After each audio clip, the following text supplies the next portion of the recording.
Now, let us invite Emma in this session to give us some of the answers or reaction guided by assertive skills. Welcome, Emma. Thank you, Nicole. So, if I'm starting to worry that a friend likes me in a romantic way, but I don't feel the same way, how can I answer him? The answer I'm going to give you is just an example because situations are different and the people are different as well. But you can give him or her an answer like, this is really hard for me to talk about, but I'm getting the feeling that you want to be more than just friends. I really like being friends with you, but I'm not attracted to you in that way. And if my partner tells me he wants to have sex, but I don't want to, how can I refuse that?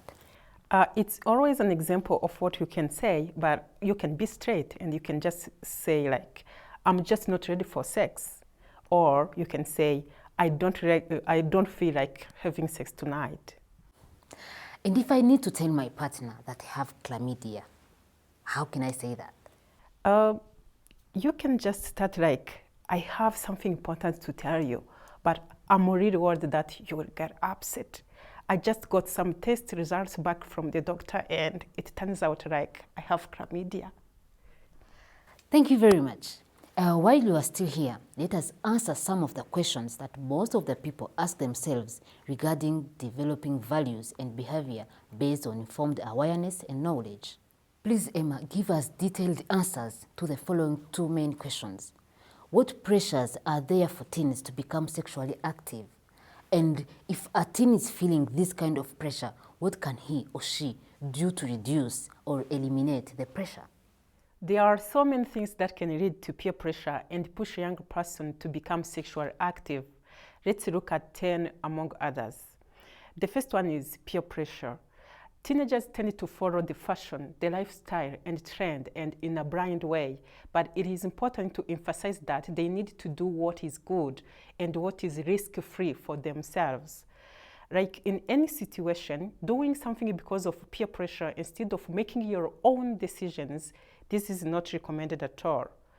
The second one is alcohol and drug use.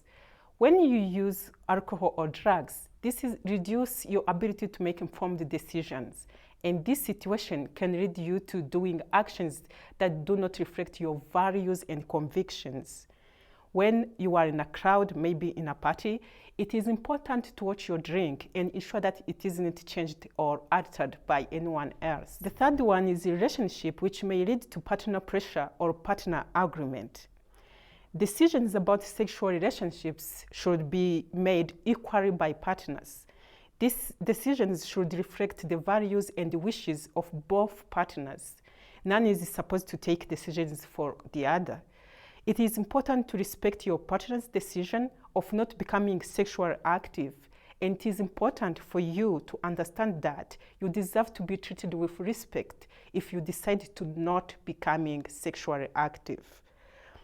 If both partners want to proceed with becoming sexually active, this decision comes with responsibilities and possible consequences.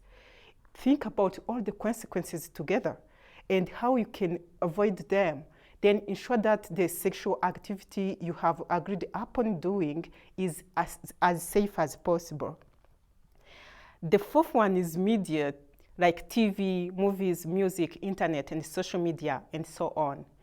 The media often provides an unrealistic portrayal of sexuality.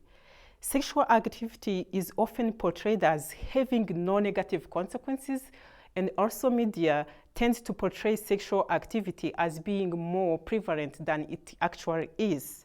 So pay attention to what you hear in media and make your analysis or ask wise people about what you heard before taking it as it was published or broadcast. The fifth one is pornography. If students identify this as a source of influence, teachers may want to ask students to clarify the message. Not that being exposed to pornography could be an indication of abuse by an adult person. Some students who are exposed to pornography say that they will try to compete with it.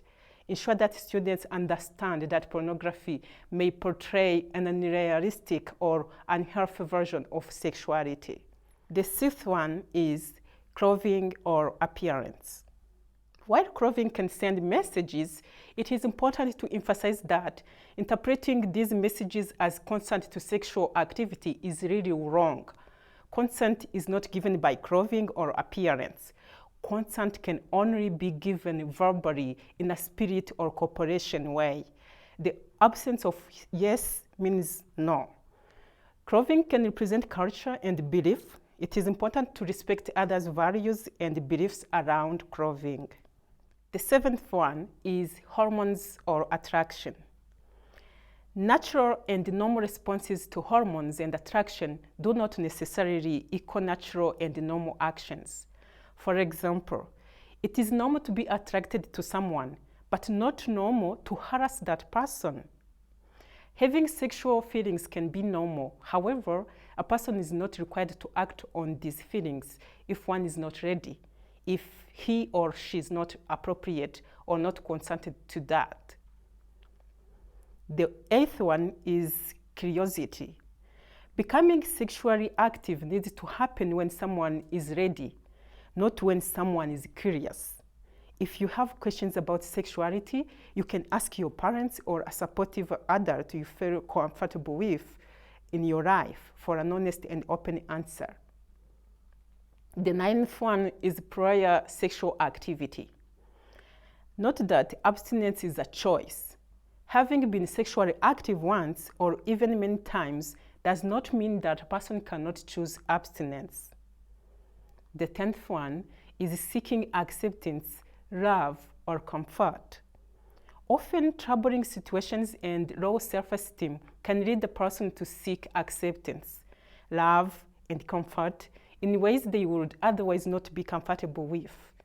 Becoming sexually active is not a healthy way to solve problems or to gain acceptance, and can decrease self-esteem.